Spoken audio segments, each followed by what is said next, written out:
So, yeah, brief continuation. So, there was one good question in during the break, actually.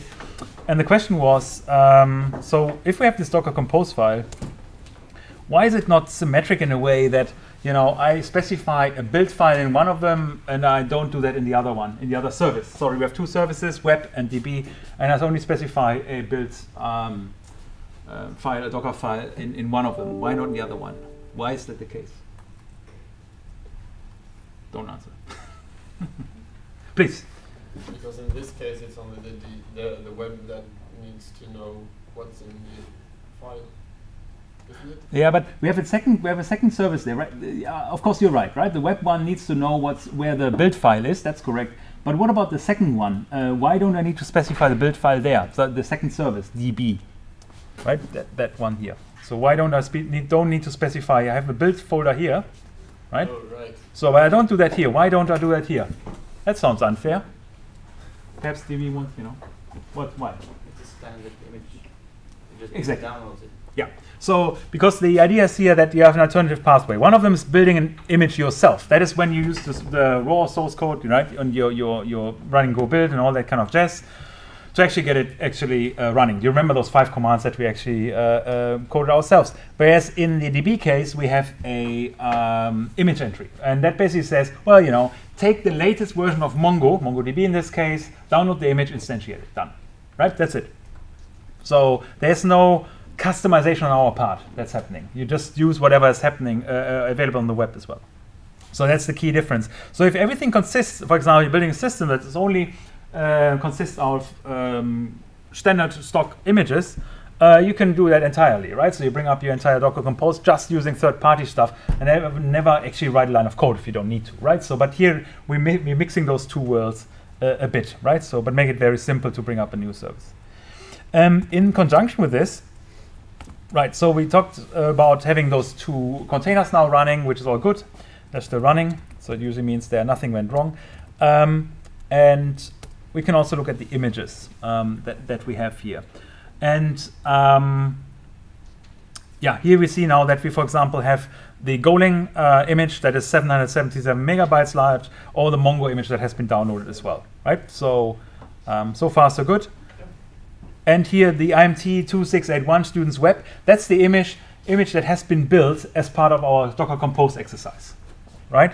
So, and this one has 800 megabytes. Why does it have 800 megabytes?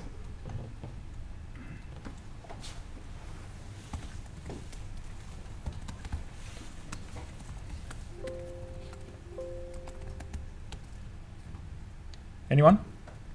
See if I can go this thing.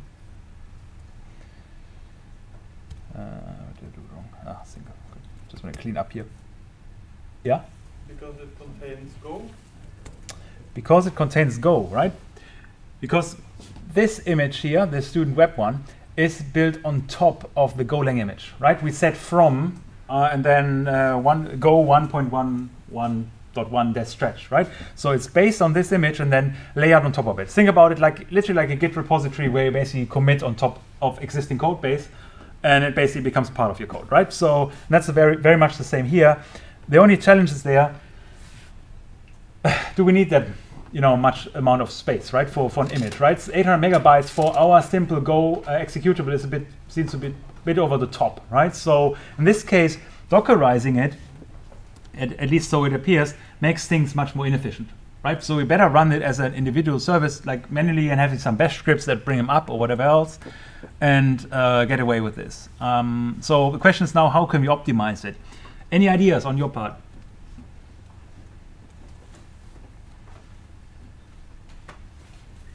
Can you use dependency, make it dependent on Golang without bundling it? So you have one version of Golang for both students web and students, for instance? Yeah, that's what it's implicitly doing though.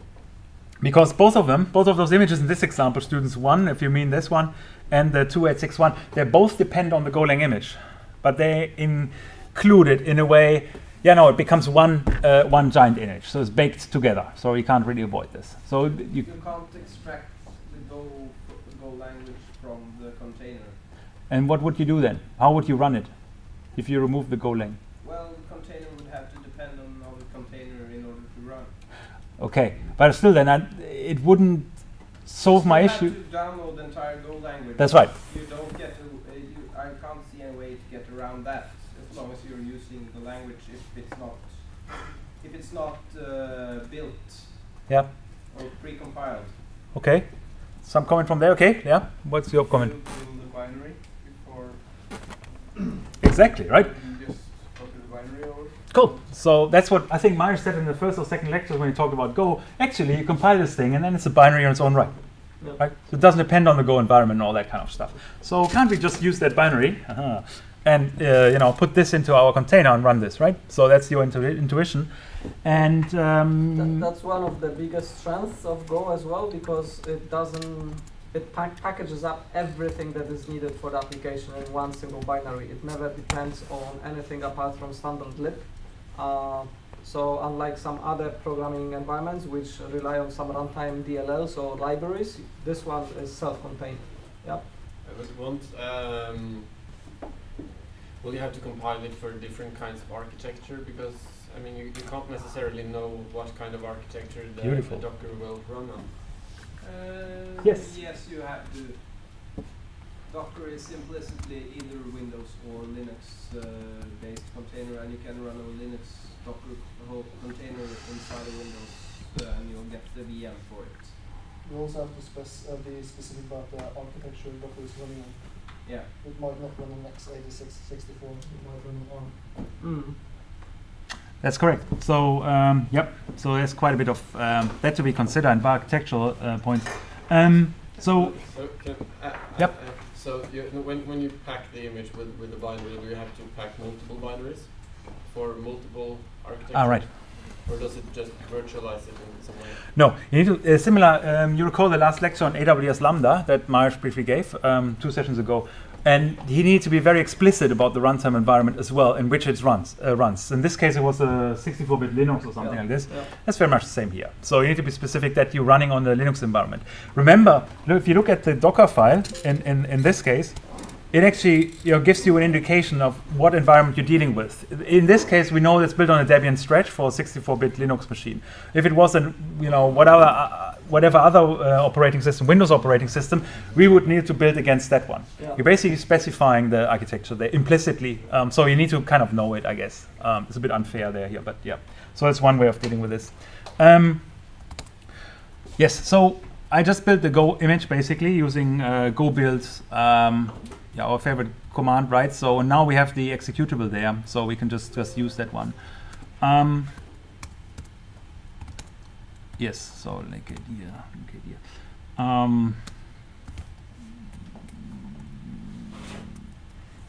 I just call it single. That's probably not the most ingenious name that people have come up with, but whatever. So so where am I? Copy. CMD studentDB. I have built it already, so it's called, was it studentDB? It's right, and I want to get that into single, right? All right, so that worked out. Just be explicit. And then we can write another beautiful Docker file, and it's a bit laggy here. There you go. And for this purpose, we can use my favorite image, and it's basically called Scratch. And it reads quite nicely because you build it from scratch, right? So that works quite well. So Scratch doesn't have anything. What is contained in Scratch? Does anyone know? You guys know, right? What's kind of nothing, right? So it's pretty much an empty image with a runtime environment. It doesn't have a folder structure, so you can only basically work on the root directory unless you create folders, which you can of course do. You can run any base command in there. StudentDB was the thing. Let's copy this one. So this command says, right, so we build an image from scratch, choose the root directory as working directory in the image, and then add StudentDB, in this case the executable, into root. That's it, right? So no magic there. Of course we need to run this thing. That's the command. And then we just run it. StudentDB, see how that goes.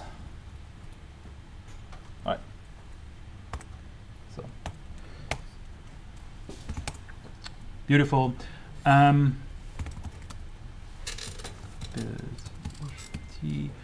give it a name. We call the student.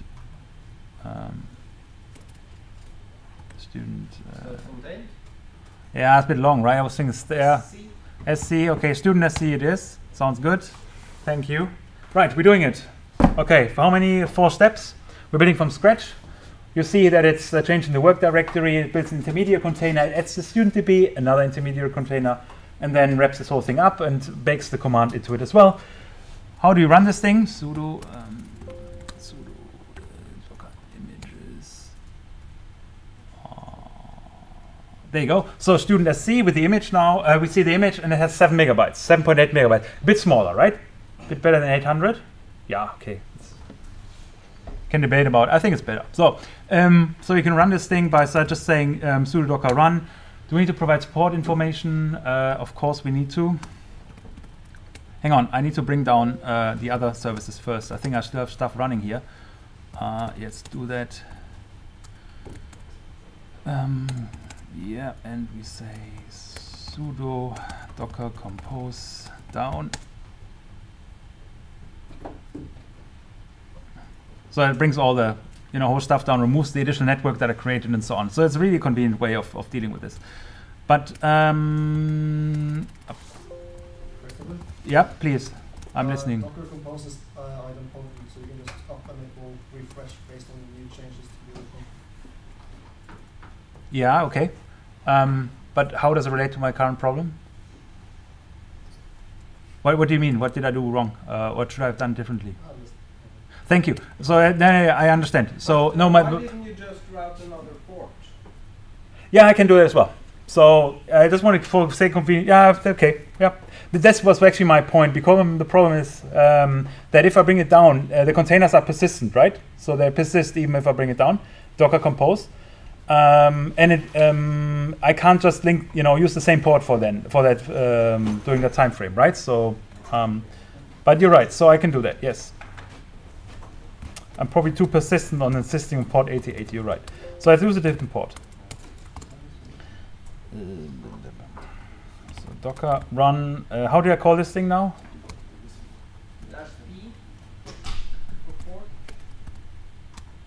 -p -p, that's right, -p. So let's use 8081 and point it to 8080. What else do I need to do? I need to have an environment variable called port. That was 8080, and then I call this run this thing. It's called student SC, if I have it correctly. I forgot to specify a name. Leave that out. See how it goes. Right. So, okay, this thing ran now. Yeah, no such file directory. That's nasty. DB, maybe? What do you mean with DB? Didn't you depend on database? No.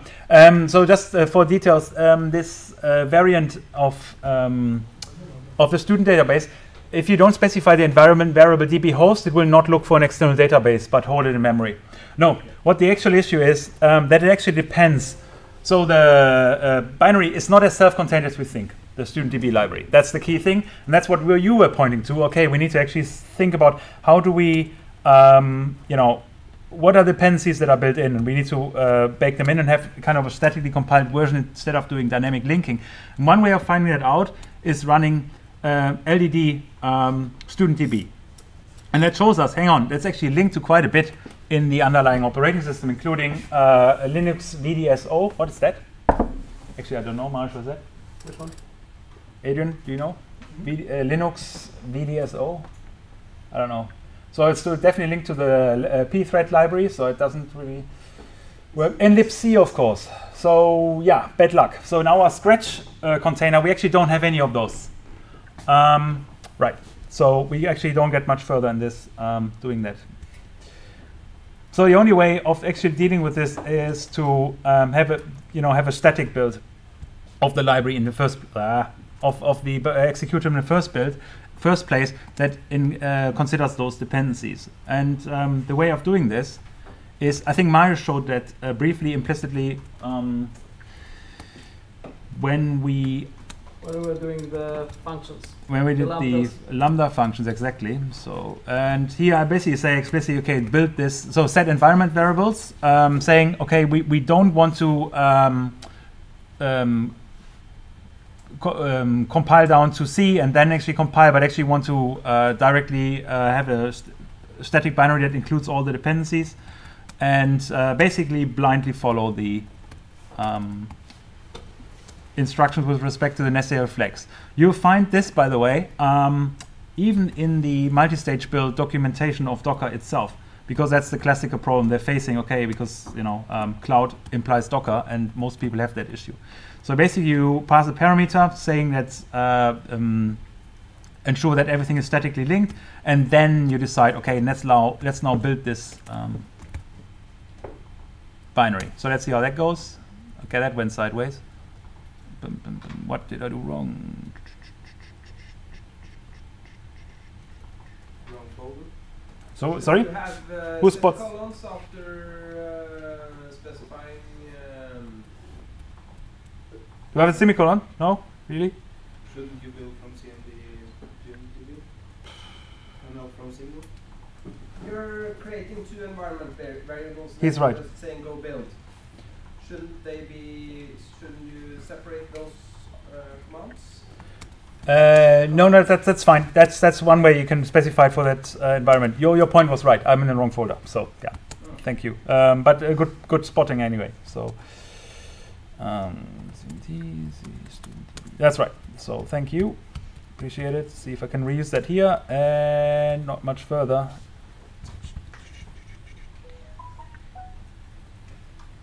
What did I do wrong? Go build dot. Go build dot.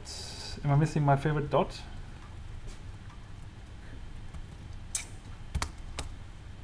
No. I don't see it right now. Hang on. LD flags. What else? Let's see. Documentation. Ah, right. I have it. So I'm missing a dash for the LD flags here. Even that one doesn't fix it. So on we go in debugging. Let's get rid of this again. There we go. All right. Yeah, that's about getting command right. So and eventually it builds or not. Let's see how large the binary is once it's done, if it's done ever. Not as quick. No, it's not, eh? No. But when you run a container, does it like run in its own thread, or how does it work? If you run several containers, am I thinking really well? Yeah, they're running their own processes, yes. Or they use the C group system of Linux, right? To virtualize, to share resources, but yet are being independent of each other. So you need to think about not on thread level, but on process level, because they actually don't share. They're isolated, basically, doing execution. If that makes sense. So let's have a look here. Let's have a look at the file size in the first place. It's about the same, right? Perhaps, well, marginally bigger if you want. The app and the H in the LA, so we can see it even equal. Right. Yeah. Yeah. So 7.5 meg. I can work with this. Student DB. Right, and then we go a few levels up. Actually, I need to go back to home. And then, sorry, single was the one I chose. So, let's see, single. Okay, I put the file there right now. Docker build -t. And how do we call the image again? Student. CD.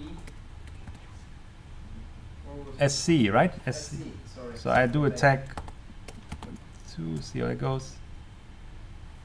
So it builds that thing again. So now with the new executable. Good. So we say docker run -p is 8082. So we're running out of ports slowly. -e was port 8080, right? That's the internal port that you pass via environment variable to the executable itself. And then we say student SC 0.2. Let's see if we got that one right. Oh, yeah, so now we have something going. So again, I didn't use -d, so it's not detached, and now it's actually picking it up, and it's actually running, right? So you need to use that advanced command. So to make things a bit quicker, so what you can do is basically need to be aware that it's not that simple in Go just to put the binaries in, but you actually need to ensure that they're properly compiled, as you guys mentioned before. What Go offers, though, is actually quite neat. And we can probably just modify that file, is the idea of multi-builds, multi-stage builds. Because as you recall right now, we kind of broke the idea of Docker a bit by doing something manual, copying it into another image, and then building the image, which is kind of, yeah, you're mixing, you know, some sort of bash scripting with actually Docker file execution, right? And the concept that's offered in Docker to deal with this is multi-stage builds. It's only in Docker 17 onwards, and it's a really nice feature. Basically, what you do, you deal with two environments. So I'll basically building two containers, and then here's the keyword as builder. So you're taking a base image, in this case Golang 1.11 and so on, and then you give it a name. In this case, builder. You can, you know, yeah, I'm a proper person and do maintainer here as well. And then you run all the stuff you need to do. So it's kind of reasonably self-contained. And type of the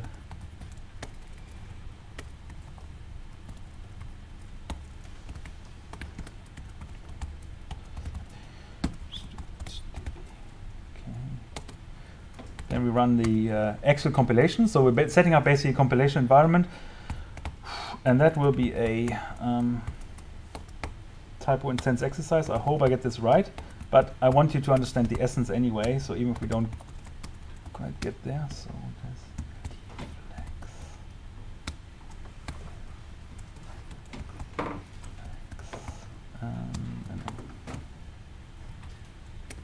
static.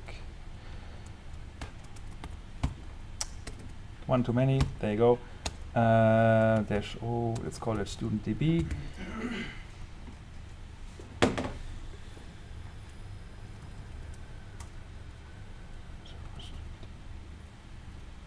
Cool. Yeah. So we basically have image one. So from Golang, blah blah blah. It gets the sources. It builds the sources using the same command we just said now, and then we have a second one, which is basically from scratch, right? So. And instead of saying add student DB here, so as we did before when we took it from the file system, so add interacts with the file system, we can say something like from builder. So basically you access the file system of the build environment that you're dealing with, right? So in this case it would be, well, hopefully, build somewhere here. So github.com, blah, blah, blah. Right, so you're accessing the other image and copying it from there. So 681 cloud cmd student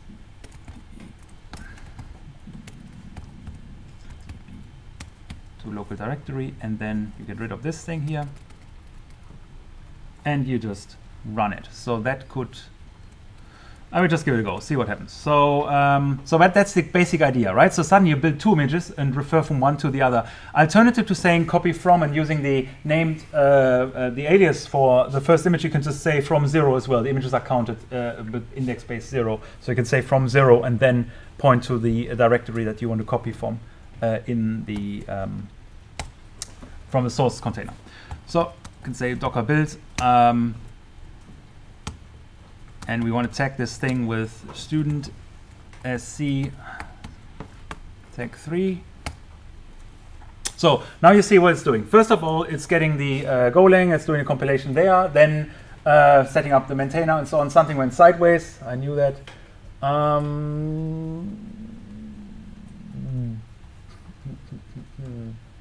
All right, I got something wrong in the command, so the download didn't quite work out as expected. What did I do wrong? All right, too much cloudiness. Here, there you go. Clouds. Expected that one to go wrong, but yeah, you never know. Do again.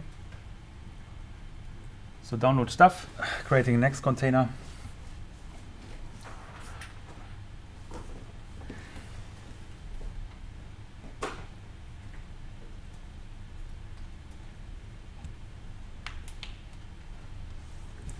takes longer than expected. But you see now it has 8 steps as well, right? So you see already, okay, it's actually preparing to run way more. Then it's doing the actual compilation. And you may see if we get away with this. We don't get away with this because I may not have changed the working directory, actually, if you're looking at it.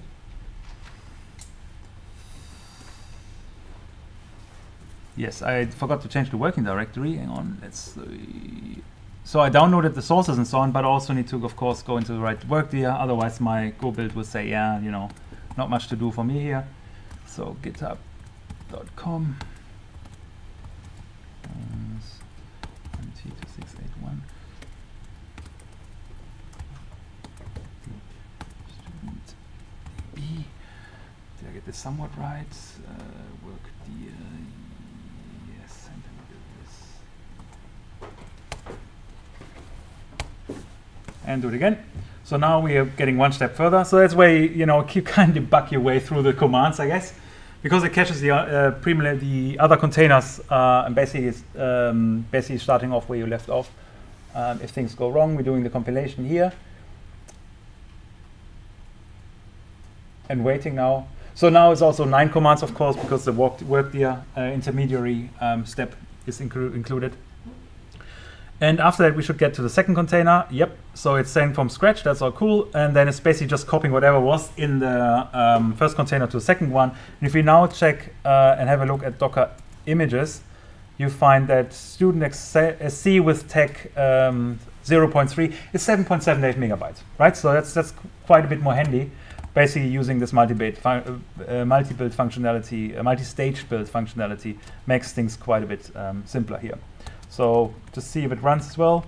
Port 8080. We point to port 8083 now, since we're running out of stuff here. And then we just say student SC tag 3. And if we're lucky, it will actually run. So yeah, so we basically now have the new container that is only 7.8 megabytes in size, right? So it's roughly exactly it's exactly the binary you have. Point is, it's quite straightforward, very simple exercise, but it brings down your memory consumption on disk anyway massively. And so it's considered best practice. If you have a deployable and you're using Go, for example, or for any other programming language for that matter, try to minimize the Go image, right? By removing the build environment, for example, from the image itself. So the whole concept is called multi-stage builds in Go. I will link some resources with respect to that, of course, into the GitHub, the wiki, so you guys can review and have a look at this. Yeah, so I didn't run it as detached, so it's in the foreground, and that's basically it. So yeah, we have a few images, reduced size. And that's roughly all I wanted to actually convey today. There's probably little value touching up on other topics at this stage. One aspect that I want to get across is if you want to do and networking, we briefly touched upon it last time. If you're referring to different containers inside a Go host installation, the important thing is actually that you ensure that you know the names. If you specify the host names as part of the service definition in Docker Compose, that's the name you need to use if you want to reference between the individual machines, because that name is actually resolvable. So if you, for example, call a service DB, it will be resolvable by the web container, for example, by just pinging DB all the luck, right? In the older version, or in previous versions of Go, there was always the command --link that would basically inject the IP address of a particular machine using a environmental variable from the command line. But this has been it's considered legacy functionality and shouldn't be used. The reason is mostly that you may use the same variable name already in your container. So in this case, the Go infrastructure configuration would override application functionality. That was the concern. So instead, there's now a virtual DNS server in the bridge environment that allows you to do name resolution based on the specified name of the container, right? Especially in the context of Docker Compose, that's something to bear in mind. It's not something we touched upon in that course here, but if you run multiple services and you want to run them in Docker Compose, that's something you want to bear in mind. Okay, thoughts, questions, or addendums, things I missed out on, or corrections perhaps? Because I noticed a few people have quite some experience already anyway. How many took the advanced course, the actual code in infrastructure and code course? Yes. Okay, yeah, cool. 6 people, 7 people. Okay, we're growing here. Is there anything else I should have mentioned or should mention? No? Okay, so yeah, no, that's it. I mean, is there any other question in general that we need to address now for your assignments or the like? Otherwise, I'll leave you in peace. In a positive sense. No? Okay, cool. Well, I'll leave it at that for now. So it's no point touching on anything new at this stage. Cool.